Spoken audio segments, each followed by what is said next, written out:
19वां अध्याय। जब यीशु ये बातें कह चुका तो गलील से चला गया और यहूदिया के देश में यरदन के पार आया। ये यहूदा का सीमांत क्षेत्र है। वह दक्षिण में यरूशलेम की ओर अग्रसर है। यरूशलेम यहूदा के क्षेत्र में है जो इजराइल के दक्षिणी राज्य में है। उसने उत्तर में नेप्ताली और सुखार के क्षेत्र से कूच कर दिया और यरदन पार यहूदा क्षेत्र में प्रवेश किया। और एक बड़ी भीड़ उसके पीछे हो ली और उसने उन्हें वहां चंगा किया। तब फरीसी उसकी परीक्षा करने के लिए पास आकर, ध्यान दीजिए, ये प्रश्न यीशु की परीक्षा के लिए था। वे उसे फंसाना चाहते थे। वह यीशु को उसके शब्दों में फंसाना चाहते थे। आपको ये जान लेना महत्वपूर्ण है कि फरीसियों ने यीशु को फंसाने के लिए यह प्रश्न किया था। इसलिए उन्होंने पूछा, कहने लगे, क्या हर एक कारण से अपने पत्नी को त्यागना उचित है?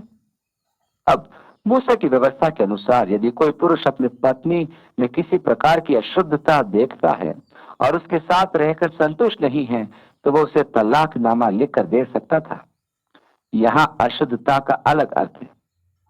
उस युग में इस शब्द की परिभाषा के अनुसार यदि आपको अपने पत्नी के हाथ का बना भोजन अच्छा नहीं लगता था तो वह अशुद्ध है।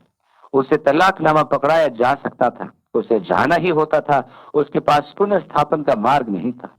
अन्य रब्बियों के अनुसार अशुद्धता का अलग अर्थ था। विवाह पर स्त्री कुंवारी न होना या विवाह की शपथ को तोड़ना, अर्थात केवल नैतिक अशुद्धता। यह विचार विशेष करके रबी हल्का था। इस प्रकार शास्त्रियों और फरीसियों में विभाजन का यह एक प्रमुख कारण था। इसलिए उन्होंने यीशु से यह प्रश्न पूछा। उसने उत्तर दिया, क्या तुमने नहीं पढ़ा कि जिसने उन्हें बनाया उसने आरंभ से नर और नारी बनाकर कहा? यहाँ ध्यान दीजिए कि यीशु व्यवस्था से पूर्व आरंभ की बात कर रहा है। आज परमेश्वर की सृष्टि को परिवर्तित करने का अथक प्रयास किया जा रहा है। वे कभी सफल न होंगे। परमेश्वर इस रोगी और लाचार मानवता को क्षमा करे। मैं नहीं जानता कि आप भी क्या विपरीत लिंग के वस्त्र धारण के समर्थक हैं क्या। सच कहता हूं, मैं ऐसे रोग को ग्रहण नहीं कर पाता। परमेश्वर ने उन्हें नर और नारी बनाया कि इस कारण मनुष्य अपने माता पिता से अलग होकर अपने पत्नी के साथ रहेगा और वे दोनों एक तन होंगे। विवाह द्वारा एक विशेष एकता बनाई जाती है जिसमें नर और नारी एक देह होते हैं, जो संतानोत्पत्ति के संबंध में सत्य है। आपके संतान में आप दोनों ही बराबर होते हैं। पापा मम्मी से नहीं कह सकते कि अपने संतान को संभालो, क्योंकि संतान में आधा भाग पापा का भी है। इस प्रकार दो शरीर एक देह होंगे। सो वे अब से दो नहीं परंतु एक तन है। इसलिए जिसे परमेश्वर ने जोड़ा है उससे मनुष्य अलग न करे। उस युग में स्त्री को तलाक देने का अधिकार नहीं था। इसलिए परमेश्वर ने मनुष्य की सृष्टि पर कहा था, जिसे परमेश्वर ने जोड़ा है उसे कोई अलग न करे। फिर तलाक का प्रश्न ही नहीं उत्पन्न होता। अगली आयत में उन्होंने उससे कहा, अब कल्पना कीजिए कि यीशु उनके जाल में फंसने वाला है। वे अति आनंदित थे कि आज यीशु फंस गया। अतः उन्होंने कहा, फिर मूसा ने क्यों यह ठहराया कि त्याग पत्र देकर उसे छोड़ दे? वे ये मानते थे कि मूसा की व्याख्या परमेश्वर से आई थी। धर्मशास्त्र में यदि परमेश्वर से कुछ आया था तो वो मूसा की व्याख्या ही थी। अभी भी अनेक हैं जो केवल पंच ग्रंथ को ही परमेश्वर प्रेरित मानते हैं। कम से कम वे सब ये तो मानते हैं कि पंच ग्रंथ परमेश्वर प्रेरित है। वे यही चाहते थे कि यीशु व्यवस्था का विरोध करे और व्याख्या में परमेश्वर ने कहा वह उसे त्याग दे। और यीशु क्या जवाब देता है? जिसे परमेश्वर ने जोड़ा है उसे कोई अलग न करे, अर्थात तलाक नामा न लिखे। इस प्रकार यीशु परमेश्वर विरोधी हो गया और यही वे सिद्ध करना चाहते थे। उसने उनसे कहा, मूसा ने तुम्हारे मन की कठोरता के कारण तुम्हें अपनी अपनी पत्नी को छोड़ देने की आज्ञा दी, परंतु आरंभ में ऐसा नहीं था। ध्यान दीजिए कि यीशु ने पहला संदर्भ क्या दिया? आदि में परमेश्वर ने नर और नारी को बनाया। अब वह कहता है आरंभ में ऐसा नहीं था। यहाँ पुनः यीशु मूसा से पूर्व का संदर्भ देता है। मूसा ने तुम्हारे मन की कठोरता के कारण ये व्यवस्था दी थी, परंतु आरंभ से परमेश्वर की इच्छा ऐसी कदापि नहीं थी, न ही ये उसकी योजना में था। और मैं तुमसे कहता हूं कि जो कोई व्यभिचार को छोड़ और किसी कारण से अपने पत्नी को त्याग दे, दूसरी से ब्याह करे, वह व्यभिचार करता है। और जो उस छोड़ी हुई से ब्याह करे वह भी व्यभिचार करता है। चेलों ने उससे कहा, यदि पुरुष का स्त्री के साथ ऐसा संबंध है तो ब्याह करना अच्छा नहीं। अब यीशु स्पष्ट कह रहा है कि पुरुष के लिए परमेश्वर की मूल इच्छा यह थी कि वह एक ही विवाह करे। उसने मनुष्य की सृष्टि करके यही कहा था कि वे दोनों एक हों, जिससे कि बच्चों को माता पिता दोनों प्राप्त हों और एक सुरक्षित परिवार भी प्राप्त हो, जिससे कि उनका उचित पालन पोषण हो सके। यदि ये व्यवस्था तोड़ी जाती है तो संपूर्ण समाज प्रभावित होता है, जिसका आज हमारे सामने प्रत्यक्ष प्रमाण है, समाज और सामाजिक व्यवस्था का पतन। इस प्रकार परिवारों के टूटने से बच्चों पर बड़ा प्रतिकूल प्रभाव पड़ता है। यीशु ने तलाक का एक ही कारण दिया और वह था व्यभिचार, जिसमें निर्दोष पक्ष पुनर्विवाह के लिए स्वतंत्र था। अपने वक्तव्य पर शिष्यों को स्तब्ध देखकर उसने उनसे कहा, सब ये वचन ग्रहण नहीं कर सकते, केवल वे जिनको यह दान दिया गया है। अब यीशु का दूसरा व्यक्तित्व आता है, क्योंकि कुछ नपुंसक ऐसे हैं जो माता के गर्भ ही से ऐसे जन्मे, और कुछ नपुंसक ऐसे हैं जिन्हें मनुष्य ने नपुंसक बनाया, और कुछ नपुंसक ऐसे जिन्होंने स्वर्ग के राज्य के लिए अपने आप को नपुंसक बनाया। जो इसको ग्रहण कर सकता है वह ग्रहण करे। मैं इसे नहीं समझता, क्योंकि न तो मैं हूं और न होना चाहता हूं। आगे लिखा है, तब लोग बालकों को उनके पास लाए कि वह उन पर हाथ रखे और प्रार्थना करें, पर चेलों ने उन्हें डांटा। यीशु ने कहा, बालकों को मेरे पास आने दो और उन्हें मना न करो, क्योंकि स्वर्ग का राज्य ऐसो ही का है। और वह उन पर हाथ रखकर वहां से चला गया। मैं बच्चों से घिरे हुए यीशु की कल्पना कर सकता हूँ और उसके मन में उनके प्रति प्रेम और उनमें यीशु की रुचि के विषय समझ सकता हूँ। शिष्यों ने सोचा कि वे बच्चों से यीशु की सुरक्षा कर रहे थे, इसलिए उन्होंने उनके माता पिता से कहा, अरे बच्चों को लाकर यीशु को परेशान मत करो। यीशु ने कहा, ठहरो पतरस, रास्ते से हटो, उस छोटे बच्चे को मेरे पास आने दो, उन्हें मना मत करो, क्योंकि स्वर्ग का राज्य ऐसो ही का है। उसने उनके सिर पर हाथ रखकर उन्हें आशीष दी। कितनी सुंदर बात है। अगली आयत देखिए, और देखो एक मनुष्य ने पास आकर उससे कहा, हे गुरु, मैं कौन सा भला काम करूं कि अनंत जीवन पाऊं। अब यहाँ एक नैतिकवादी व्यक्ति आता है। आज कुछ ऐसे व्यक्ति हैं जो कर्मों द्वारा अनंत जीवन पाना चाहते हैं। ऐसे लोग हर जगह होते हैं जो कर्मों द्वारा परमेश्वर का अनुग्रह प्राप्त करना चाहते हैं, परमेश्वर की आशीष पाना चाहते हैं। उपवास करो, प्रार्थना करो, दान करो और आशीष पाओ इत्यादि। आप में से कितनों को आशीष चाहिए? जेब में हाथ डालो और दान करो। ऐसे भी लोग हैं जो परमेश्वर से आशीष पाने के लिए कुछ करना चाहते हैं। इस व्यक्ति ने भी यही पूछा कि अनंत जीवन पाने के लिए मैं क्या करूं। ऐसा एक भी कर्म नहीं जिसे आपको करना है। इफिसियों के दूसरे अध्याय में लिखा है, ये तुम्हारी ओर से नहीं वरन परमेश्वर का दान है और कर्मों के कारण नहीं, ऐसा ना हो कि कोई घमंड करे, क्योंकि हम उसके बनाए हुए हैं। उसने उससे कहा, तू मुझसे भलाई के विषय में क्यों पूछता है? भला तो एक ही है, पर यदि तू जीवन में प्रवेश करना चाहता है तो आज्ञाओं को माना कर। यीशु ने उससे कहा, तू मुझे अच्छा क्यों कहता है? केवल एक ही है जो अच्छा है और वह परमेश्वर है। यहाँ यह प्रत्यक्ष है कि यीशु या तो यह कह रहा है कि मैं अच्छा नहीं हूं, या यह कह रहा है कि मैं परमेश्वर हूं। आप क्या सोचते हैं कि वह क्या कह रहा होगा? यीशु जो कहता है वो तो यह था कि वह उस व्यक्ति के विवेक को जागृत कर रहा था कि वह पहचाने कि उसे दिव्य दर्शन प्राप्त हुआ है और वह अनंत जीवन प्राप्ति से दूर नहीं है। ध्यान दीजिए, जो पतरस ने यीशु से कहा था, तू मसीहा परमेश्वर का पुत्र है, तब यीशु ने उससे क्या कहा? धन्य है तू योना का पुत्र शमौन, तुझे लहू और मांस ने प्रकट नहीं किया। यहाँ भी यीशु लगभग यही कह रहा है। तू मुझे अच्छा क्यों कहता है? मांस और लहू ने तुझ पर यह प्रकट नहीं किया। तूने अबोध अवस्था में यह जान लिया है कि मैं ही परमेश्वर हूँ। इसलिए उसने कहा, इस अनंत जीवन को पाने के लिए मैं क्या करूं? यह अनंत जीवन, यह गुणवान जीवन जिसे देखकर मैं तेरी ओर आकर्षित हुआ हूं। और यीशु से भाई दर्शाता है। सबसे पहले यह, मैं कौन हूं? तूने मुझे अच्छा क्यों कहा? परमेश्वर को छोड़ अन्य कोई अच्छा नहीं है। और आगे यीशु ने कहा, पर यदि तू जीवन में प्रवेश करना चाहता है तो आज्ञाओं को माना कर। उसने उससे कहा, कौन सी आज्ञाएं? यीशु ने कहा, यह कि हत्या न करना, व्यभिचार न करना, चोरी न करना, झूठी गवाही न देना, अपने पिता और अपनी माता का आदर करना और अपने पड़ोसी से अपने समान प्रेम रखना। यहाँ ध्यान दीजिए कि यीशु ने 10 आज्ञाओं की पहली तख्ती से एक भी आज्ञा नहीं दोहराई। उसने मनुष्य और परमेश्वर के संबंध के विषय में कुछ नहीं कहा। जो पहली 4 आज्ञाएं हैं, तो किसी और की उपासना न करना, तो मूर्ति न बनाना, तो अपने परमेश्वर का नाम व्यर्थ न लेना, तो सब्त का दिन पवित्र रखना। उसने केवल दूसरे भाग से आज्ञा को लिया और उसके सामने दोहराया, क्योंकि यह व्यक्ति नीति शास्त्री था। ये वह व्यक्ति था जो किसी ऐसे कर्म की खोज में था जिसके द्वारा वो अनंत जीवन प्राप्त करे। उसका संपूर्ण जीवन कर्म कांड में व्यतीत हुआ था। यही कारण था कि यीशु ने उसे उन आज्ञाओं का स्मरण कराया। जब यीशु ने उसे इन आज्ञाओं का स्मरण दिलाया, तब उस जवान ने उससे कहा, इन सब बातों को तो मैंने माना है, अब मुझ में किस बात की घटी है। यह व्यक्ति एक धनी पुरुष था और नीति शास्त्री भी। उसने मनुष्य के साथ समस्त सदाचार पूरे किए थे।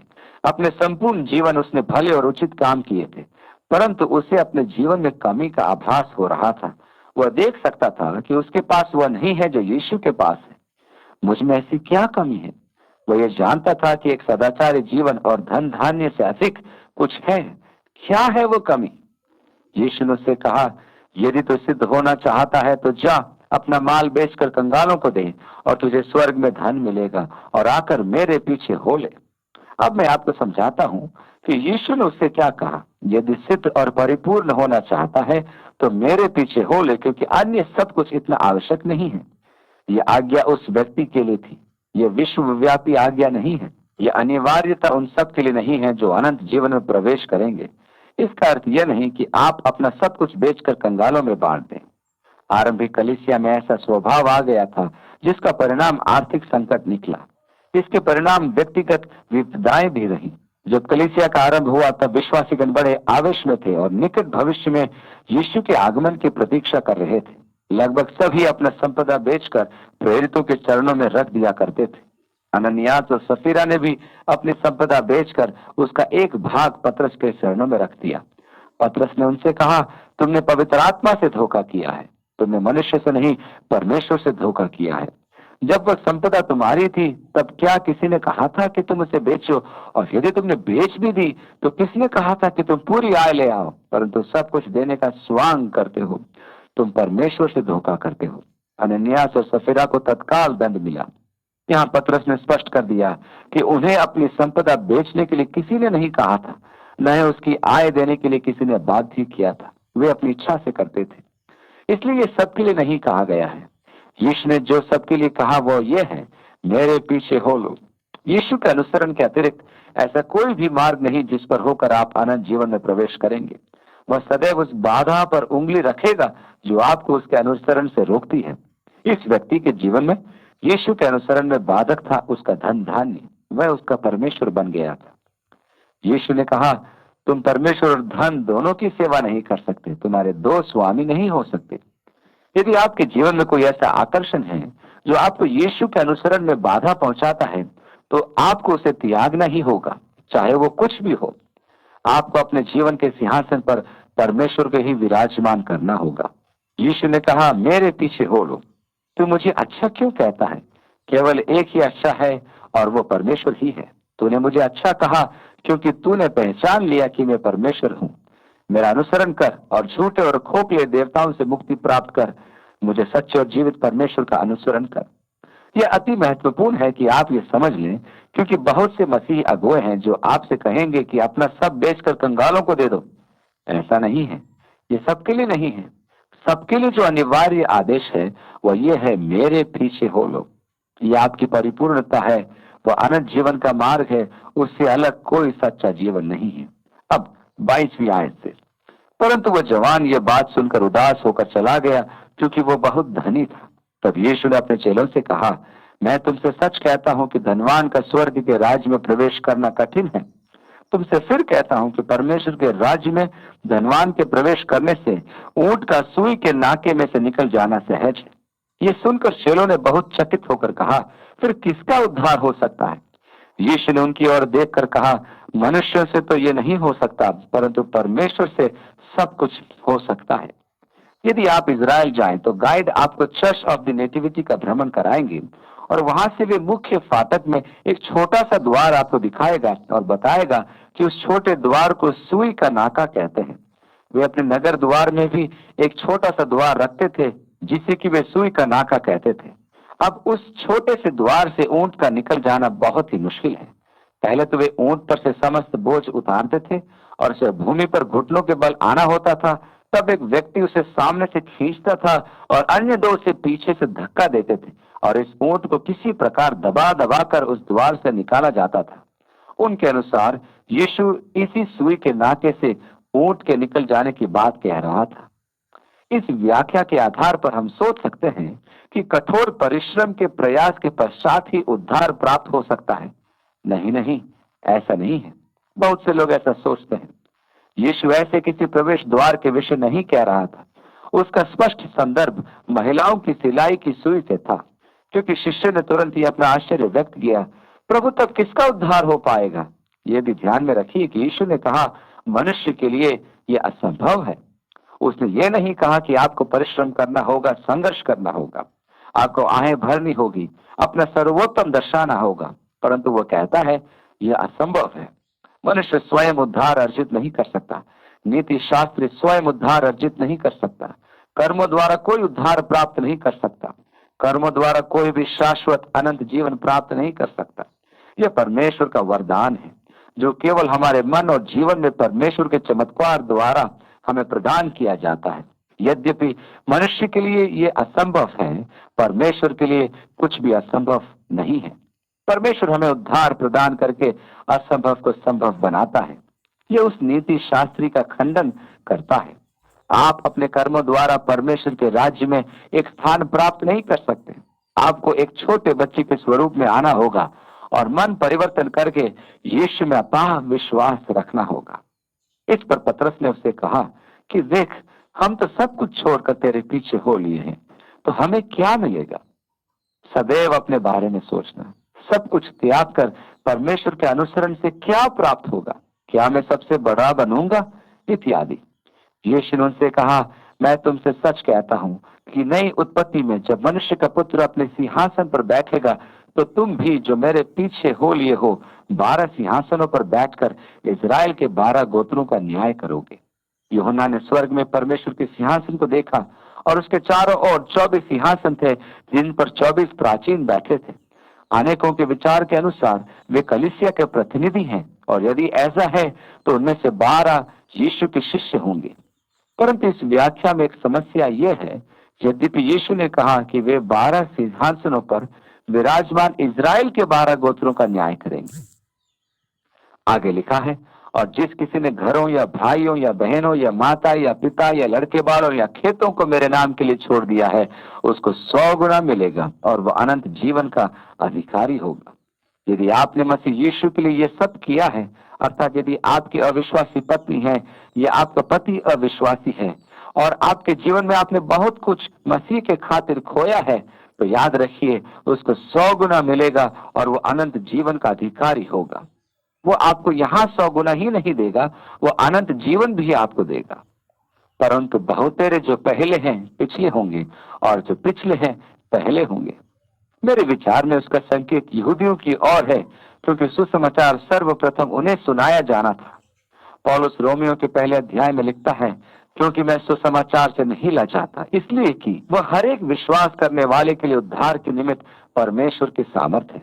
अतः ये सर्वप्रथम यहूदियों के लिए, उसके बाद अन्य जातियों के लिए। वे 12 गोत्रों का न्याय करेंगे। क्यों? क्योंकि उन्होंने मसीह को स्वीकार नहीं किया था, इसलिए जो आगे हैं वे पीछे किए जाएंगे।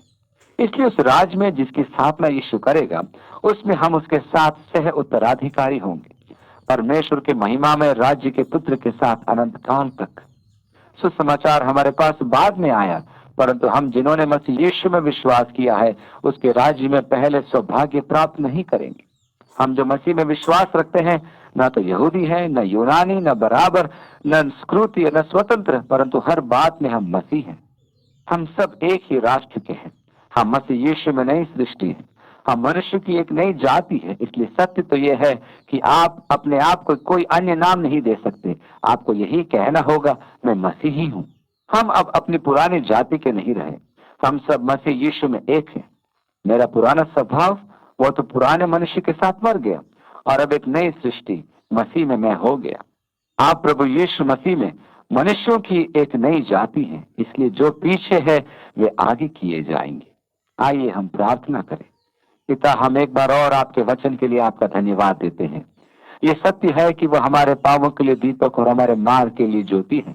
हम उसकी ज्योति में चलें, उसके सत्य के आज्ञाकारी हों। और प्रभु तेरे वचन को अपनी समझ के अनुसार व्याख्या न करें, अपितु अपनी समझ को तेरे वचन के आधार पर विकसित करें। पिता, हमारी सहायता कर कि हम तेरे सत्य के अधीन सिर झुकाएं, न कि सत्य को अपने अभद्र आचरण के निमित्त विकृत करें।